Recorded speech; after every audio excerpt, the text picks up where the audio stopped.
escucha? ¿Hola? Sí, doctor, sí lo escuchamos. Gracias. Entonces decíamos, ¿no?, que las arterias son vasos de resistencia y las venas son vasos de capacitancia.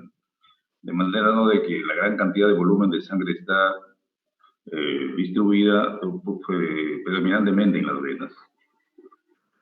Un porcentaje menor de ello en las arterias. Y entonces, visto así, es necesario conocer algunas características epidemiológicas sobre la exploración de algunas arterias que son accesibles, obviamente. Las características que tenemos que tener en consideración es la frecuencia, la regularidad, la amplitud y la morfología. Acá tenemos la onda de pulso arterial. Entonces, es una onda de ascenso rápido y luego hay una hendidura dicrótica que cierra, que corresponde al cierre de la válvula aórtica, ¿no?, en este caso, de la gráfica. Miren ustedes, ¿no?, que el ascenso rápido no es una curva, no es puntiagudo en la parte más distante, y el descenso es lento, ¿no?, lento, con una hendidura dicrótica. ¿Por qué es importante tener en consideración la frecuencia? Decía alguna vez, ¿no?, a mi grupo, ¿no?, de que a veces tenemos en consultorio externo pacientes que acuden solamente por una taquicardia, ¿no? Son personas delgadas, piel aterciopelada, tenemos el cabello fino, ¿cierto? Y acuden solamente no por problemas de frecuencia cardíaca, palpitaciones. Y efectivamente, cuando lo examinamos, su única aparente anormalidad es que tiene una frecuencia de 130, 120 por minuto. Por lo demás, asintomático. Le hacemos una serie de exámenes y normal, los básicos. Un electrocardiograma para ver si hay algún tipo no adicional de arritmias, normal. Sin embargo, cuando se le procesa, ¿no?, un TSH-T4 libre, encontramos, ¿no?, que tiene aumentadas la hormona, ¿no?, de la T4. Entonces, estamos frente a la primera manifestación clínica de un paciente con hipertiroidismo.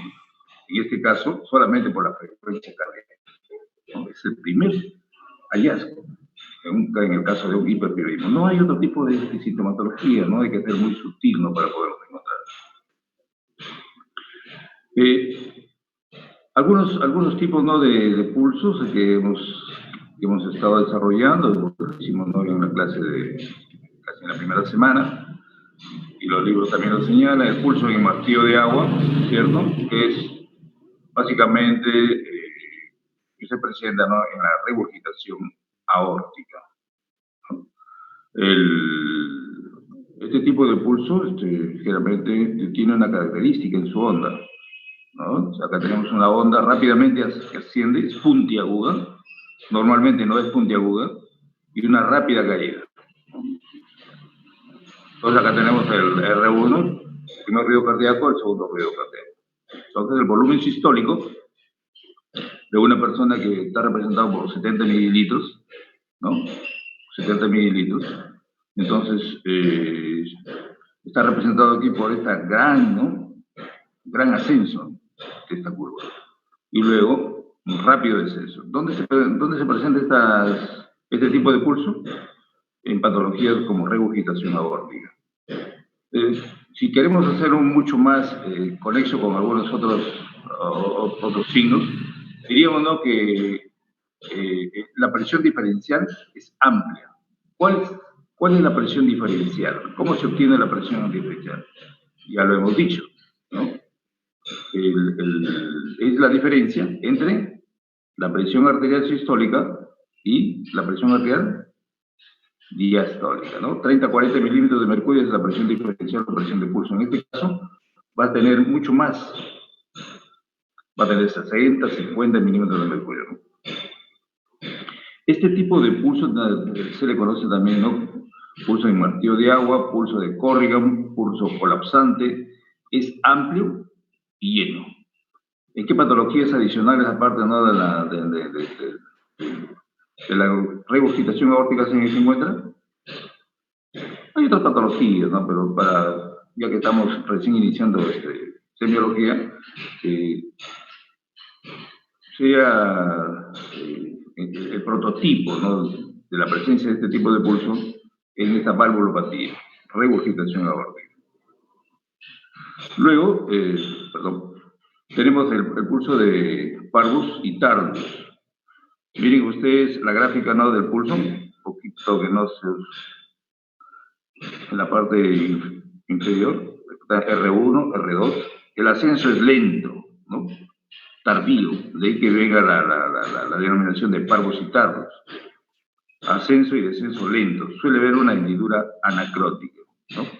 La hendidura anacrótica es previa, en la rama ascendente.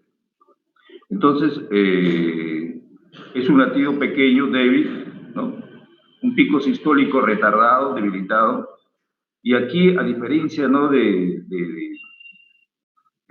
tipo de pulso anterior que hemos estado comentando, decíamos que la presión diferencial es amplia. ¿Cómo estaría aquí la presión diferencial en el caso del pulso tardus y parvus?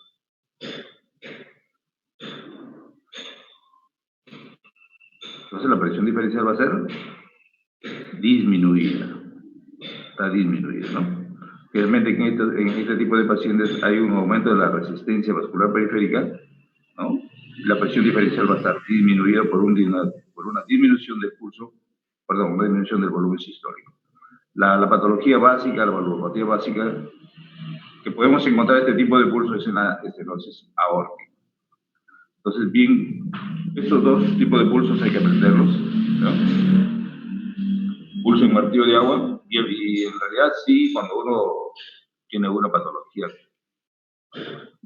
bien florida de regurgitación aórtica, vamos a encontrar este pulso en martillo de agua, ¿no? Pulso saltón, ¿no?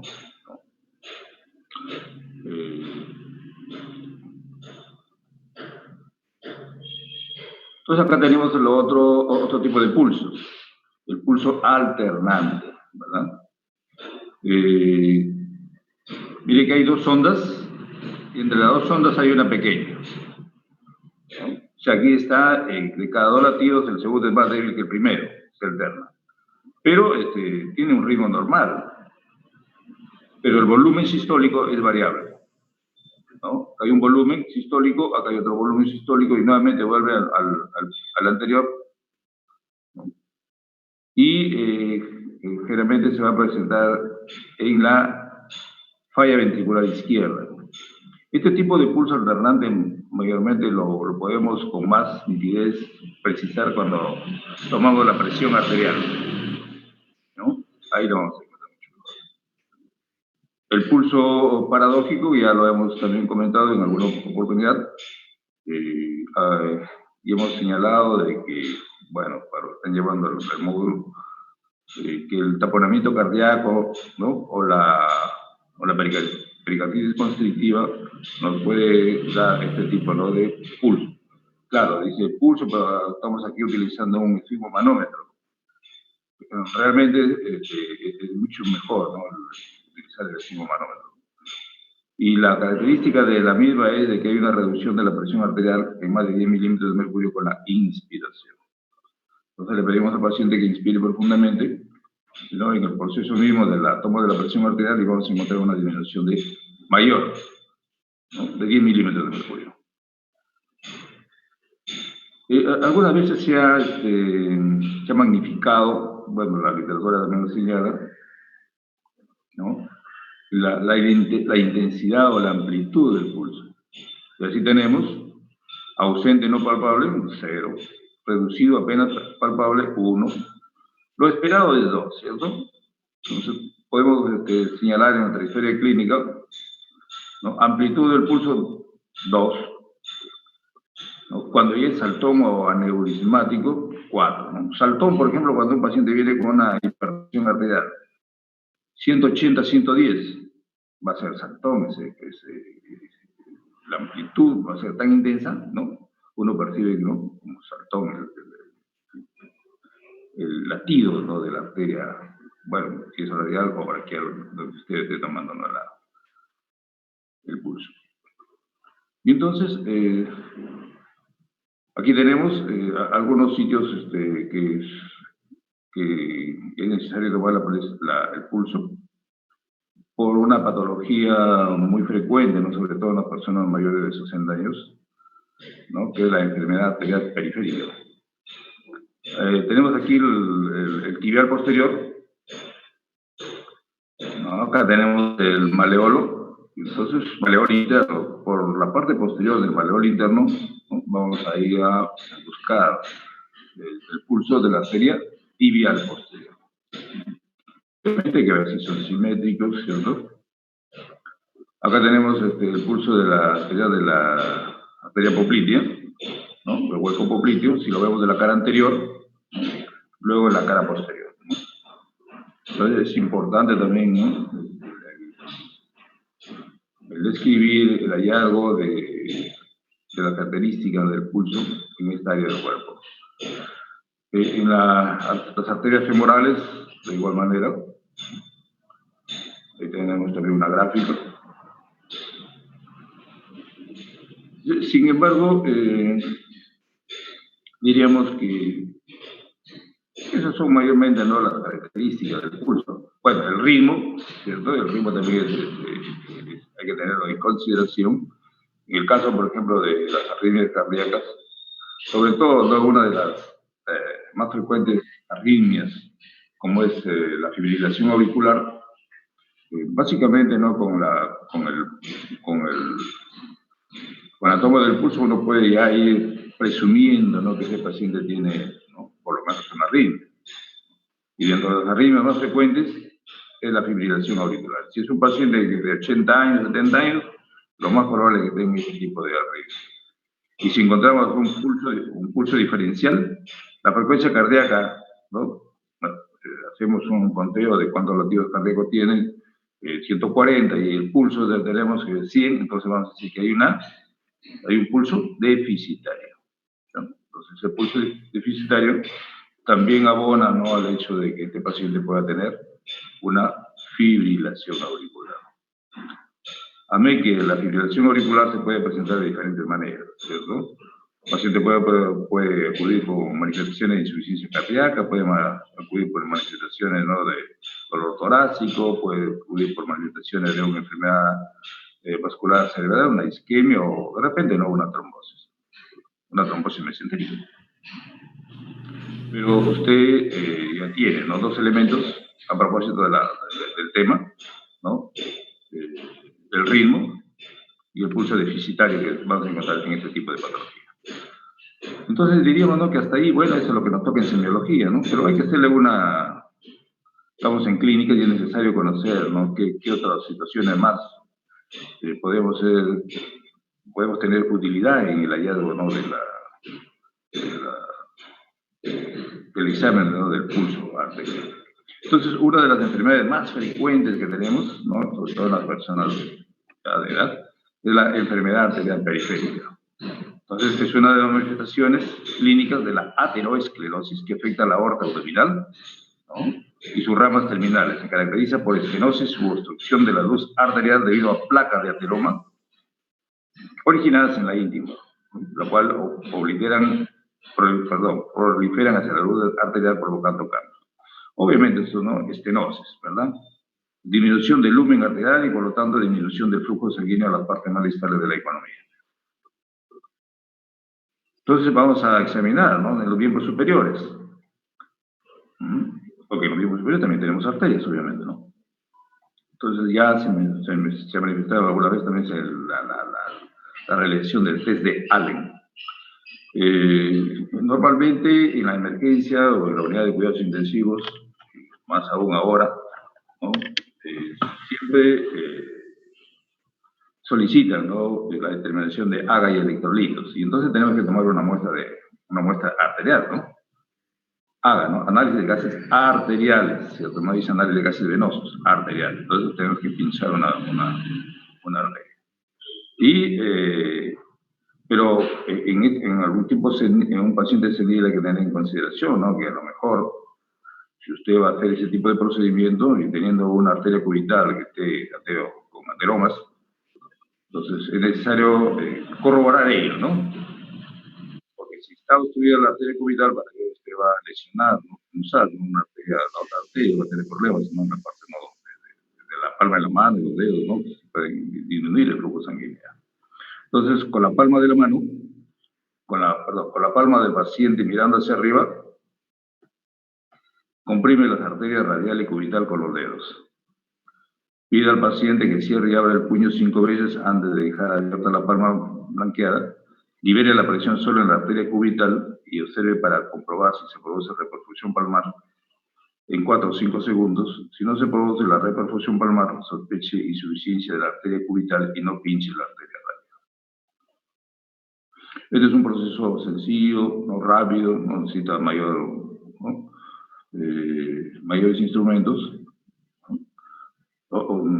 Y ello nos va a permitir, ¿no? Si no hay una buena reperfusión en 4 o 5 segundos, liberando la presión, entonces usted tiene que tener en consideración de que mejor obtenga la muestra de sangre de otro tipo, ¿no? En otra arteria, ¿no? También, no solamente para obtener una muestra de sangre arterial, ¿no? Incluso para obtener, por ejemplo, la medida de la presión arterial. También, ¿no? Se coloca de forma directa, se coloca un catéter, ¿no? En la arteria y nos va a dar los registros de la presión arterial.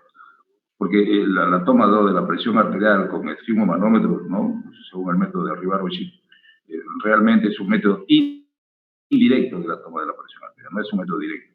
El método directo es canulando una vía arterial.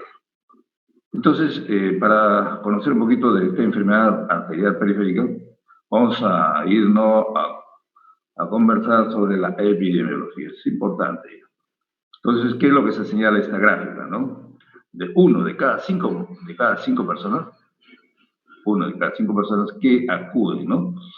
A consulta médica presenta enfermedad arterial periférica, definida como un índice tobillo-brazo menor de 0.9. Ya vamos a hablar qué cosa es índice tobillo-brazo.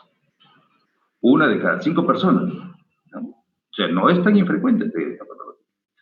Solo 1 de cada 10 de estos pacientes presentarán síntomas clásicos de claudicación intermitente,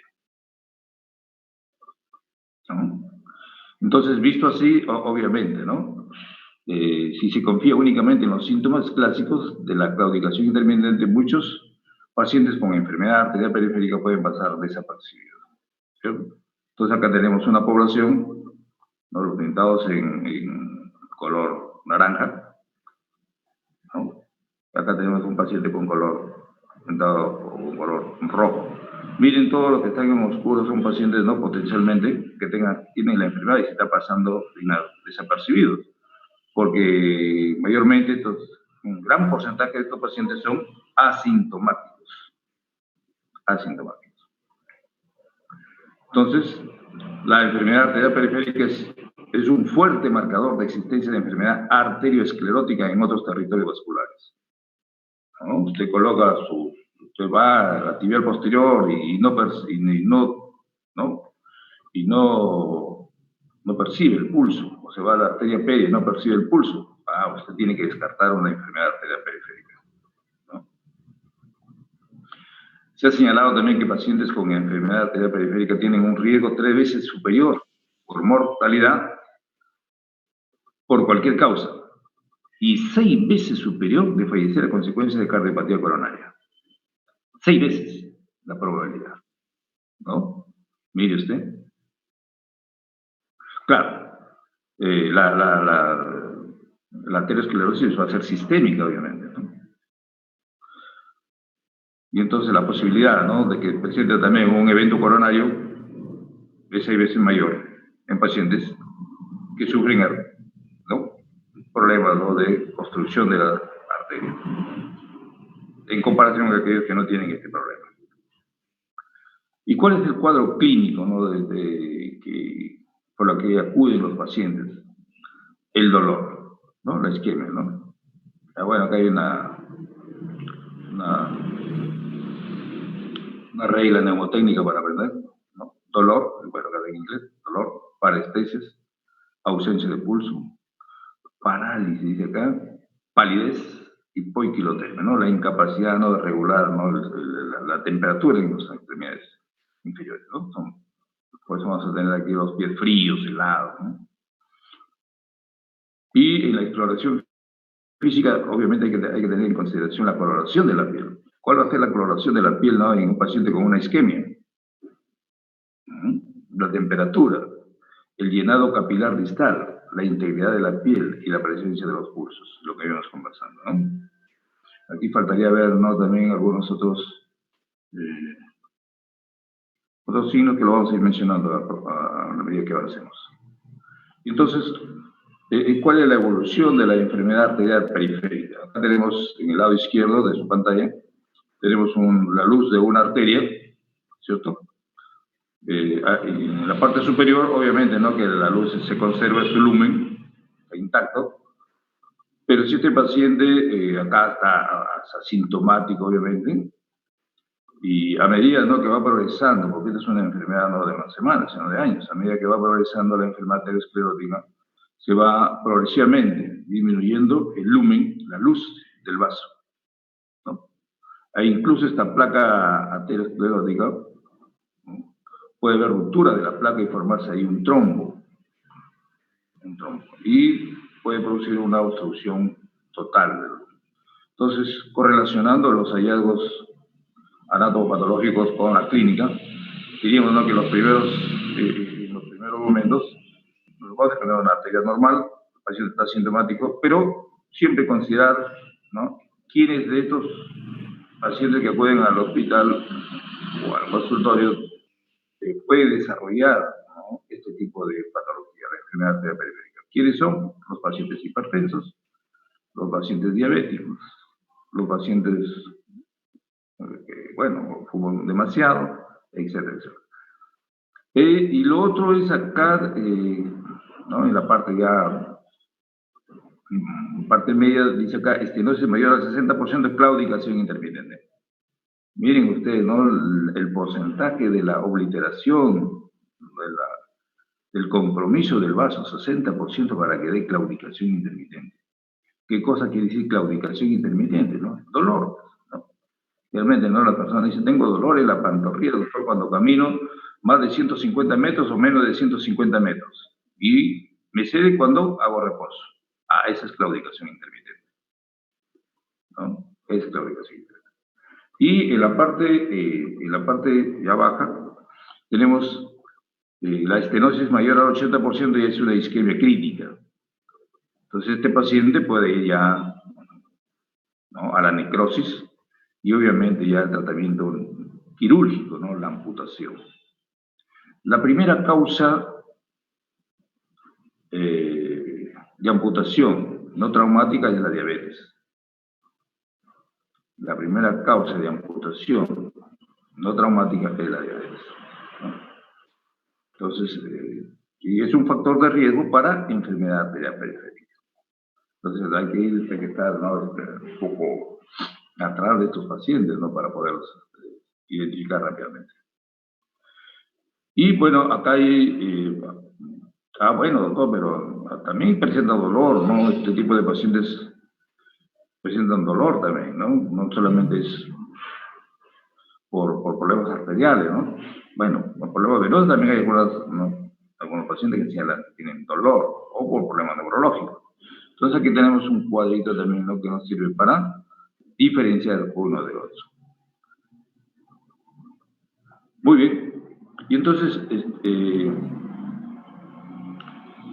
tenemos acá una gráfica en la cual nos está señalando la clasificación de la isquemia crónica de extremidades inferiores.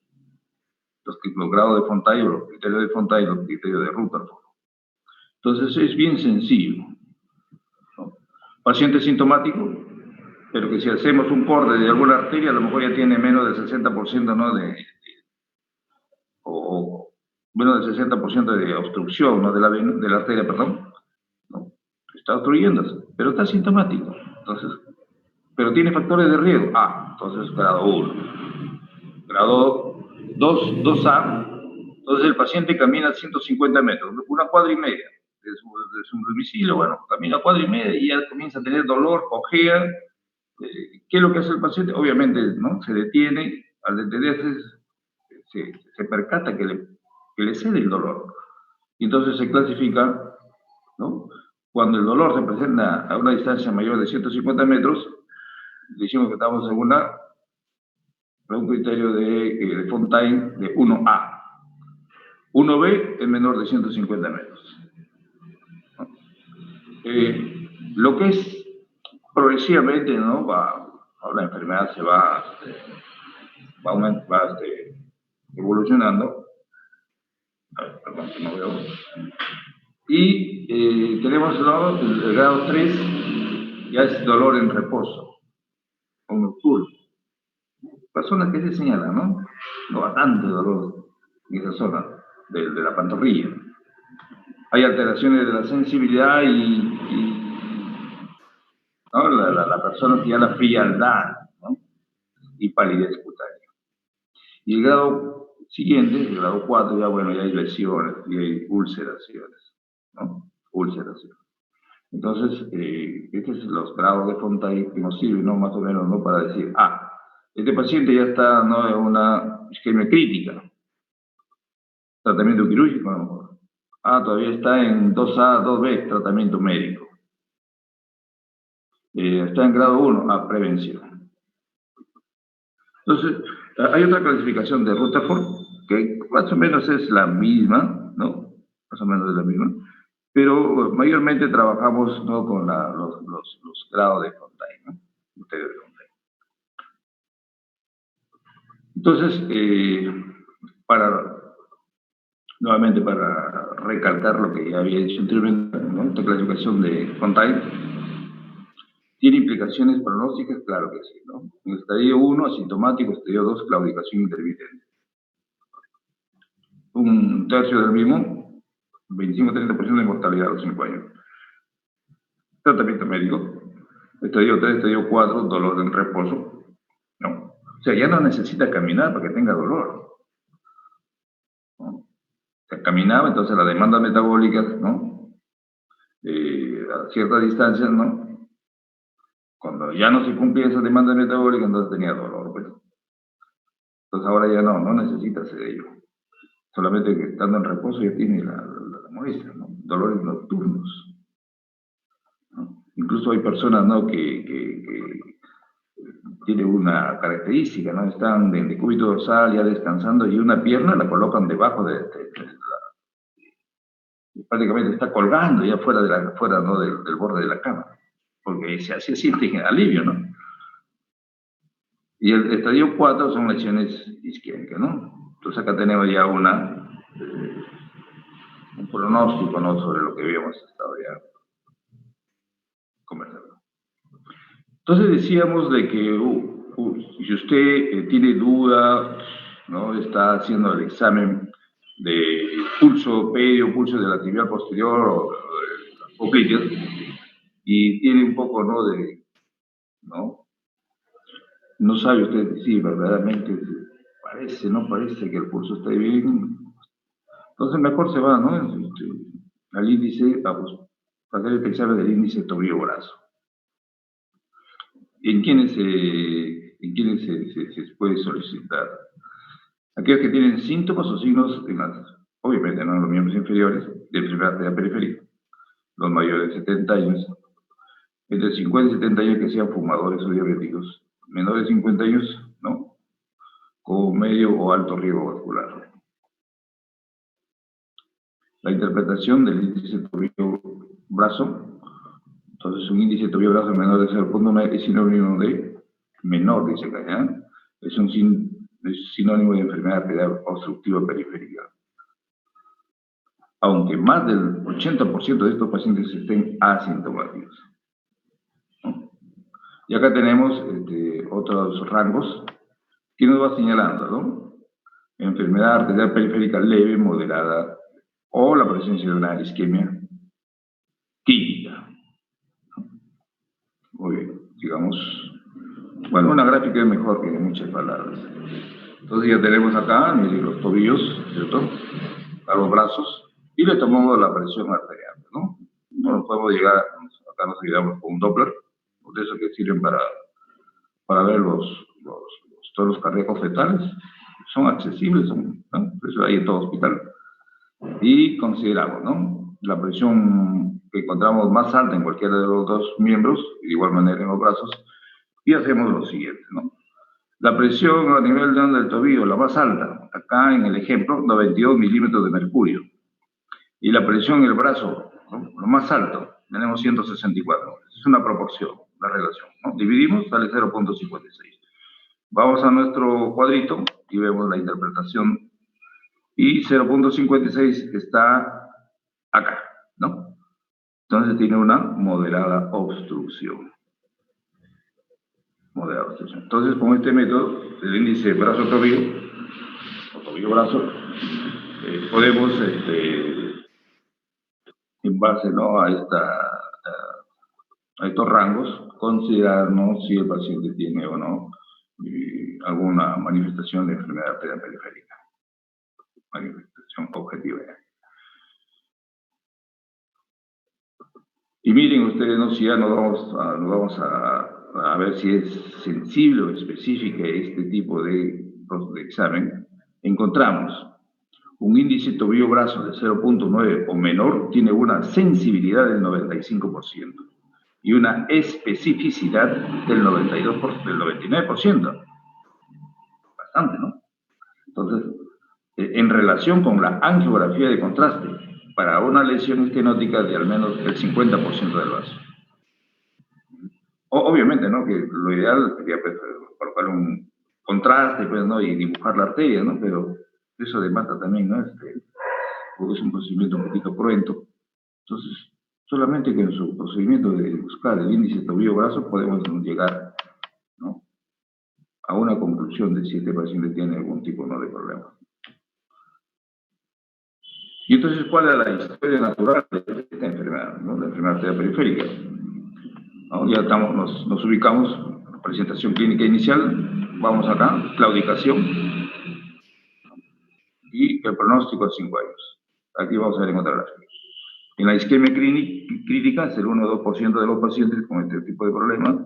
Pronóstico a 1 año. Vive con ambas piernas el 50%. Amputación el 25%. Mortalidad el 25%. ¿No? Y decíamos, ¿no?, los que tienen claudicación, ¿cómo van? La morbilidad del miembro inferior. Van a seguir, ¿no?, con su claudicación estable a un 70-80%. Presenta mucho más dolor, ¿no?, claudicación mayor, 10-20%. Y entran ya a una fase crítica, el 1-2%. Amputación, el 25%. La morbilidad y mortalidad, ¿no?, tal y conforme acá se señala, ¿no?, por causas cardiovasculares y por causas no cardiovasculares. Entonces es importante, ¿no?, considerar ese aspecto. Entonces cuando un paciente llega, ¿no?, y dice, sí, doctor, le amputaron la pierna, pero él no es diabético, doctor, ¿qué pasó? No sé. Ah, bueno, pues, ¿no? No solamente los diabéticos no tienen el patrimonio, tienen, ¿no?, la amplia posibilidad, ¿no?, de hacer una enfermedad arterial periférica, para que hay otro tipo, ¿no?, de situaciones, ¿no? Y así lo hemos corroborado y lo hemos visto, ¿no?, en la práctica diaria.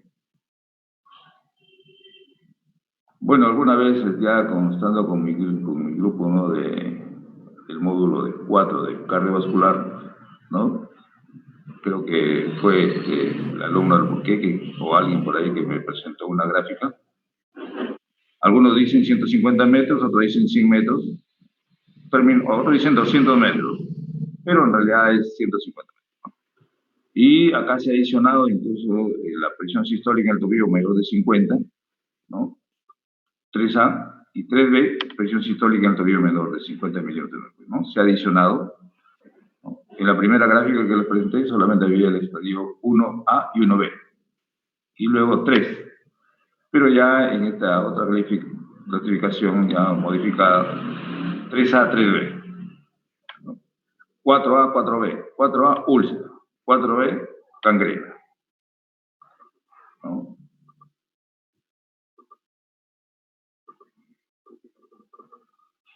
Decíamos que, bueno, Claro, nosotros vamos a hacer, ¿no?, el examen semiológico de las arterias periféricas porque están más al alcance, ¿verdad? Las que identificamos, ¿no? La braquial, la radial, carótida, femoral, poplitea, tibial posterior, pérea. Bueno, pues, pero también tenemos arterias en otra parte de la economía, ¿no? Las arterias coronarias. Y por eso decíamos que la probabilidad, ¿no?, de los pacientes que tengan enfermedad arterial periférica tengan 6 veces, ¿no?, más, también, ¿no?, de tener alguna enfermedad coronaria, ¿no? O un síndrome coronario, perdón. Y aquí se grafica nuevamente, tenemos tres tomas, una de las cuales se señala un corte transversal de una arteria. Acá tenemos, ¿no?, la placa amarilla y la luz reducida. Acá tenemos la placa, pero ya encontramos un trombo. Pero el trombo no cierra totalmente la luz. Y acá tenemos, ¿no?, la oclusión total de la luz de la arteria, ¿no? ¿Cuál arteria será? La circunfleja, la descendente, ¿no?, coronaria, no sabemos. Entonces, obviamente, eso se traduce electrocardiográficamente con los hallazgos que vamos a encontrar. Si hay una oclusión total, el segmento, hay una elevación del segmento ST. Entonces, el segmento ST, que está abajo, apenitas, ¿no?, punteado, no, es lo normal, ¿no? El segmento ST debe ser isoeléctrico, a partir del punto J hacia el inicio de la onda T. Pero fíjense ustedes, acá está elevado, se ha elevado el ST, ¿no? Entonces, eso se correlaciona y nos está diciendo, ¿no?, que aquí hay una obstrucción, ¿no? La placa ateromatosa y el trombo ha cerrado toda la luz de la arteria y entonces ya vienen, ¿no?, los hallazgos ya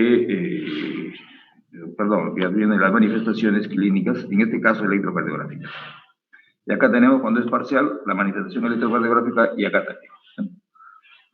Entonces, si vamos viendo ya los biomarcadores, hay que pedirle troponina, ¿no? Entonces, ¿cómo estarían las troponinas acá? Con la obstrucción ya total. Obviamente, los niveles de biomarcadores van a estar incrementados.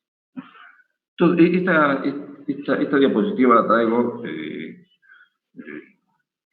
no, a propósito, ¿no?, de que la enfermedad arterial periférica no solamente cuando encontramos a nivel, ¿no?, de la obstrucción de la pedia o de la tibial posterior, bueno, ya solamente es ahí, nada más, bueno, si se necrosó, entonces que le amputen el dedito, nada más. No, hay que tener en consideración, ¿no?, lo otro. Que también puede estarse desarrollando un proceso a nivel de las coronarias, ¿no? A nivel de las coronarias, porque también tienen, ¿no?, la capacidad, ¿no?, de formar ateromas. Entonces, la aterosclerosis es la causa principal de la enfermedad arterial periférica, ¿no?, y de los eventos también no coronarios. Seguramente, ¿no?, ya en la segunda unidad vamos a tomar ya con más detenimiento, ¿no?, todo lo que estamos explicando aquí de manera somera. En las diapositivas que están ahí en la plataforma, en realidad, solamente se aboca nada más a tomar ¿no?, el pulso, la pedia, el radial, y bueno, y ahí nomás, ¿no? Yo creo que, habría que enlazarlo, ¿no?, con un tipo, ¿no?, de situación clínica, ¿no? Y me he tomado, ¿no?, la facultad, ¿no?, de exponerles la enfermedad arterial periférica para que ustedes vayan conociendo bien, ¿no?, la importancia, ¿no?, de este examen semiológico. No solamente implica, bueno, ¿cuándo tiene el pulso? 40, doctor. Bueno, pues 40, perdón, tiene 70 latidos por minuto. Ya está bien normal, ¿no? ¿Y cuál es la consistencia, ¿no?, de la pared, ¿no?, de la arteria? No me he dado cuenta, doctor. Bueno, pues tiene que darte cuenta, ¿no? ¿Y la amplitud? ¿Cómo está la amplitud? Entonces, ¿para qué nos sirve todo ello? ¿Cuál es la utilidad? Entonces ya lo estamos aquí manifestando mediante estas gráficas que estoy compartiendo con ustedes. Muy bien, entonces, si hay alguna pregunta al respecto, no sé, ¿están ahí? Sí, doctor.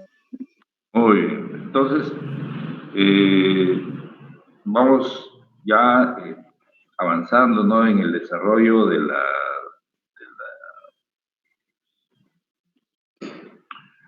esta primera unidad. De aquí vamos a tener lo que es la parte del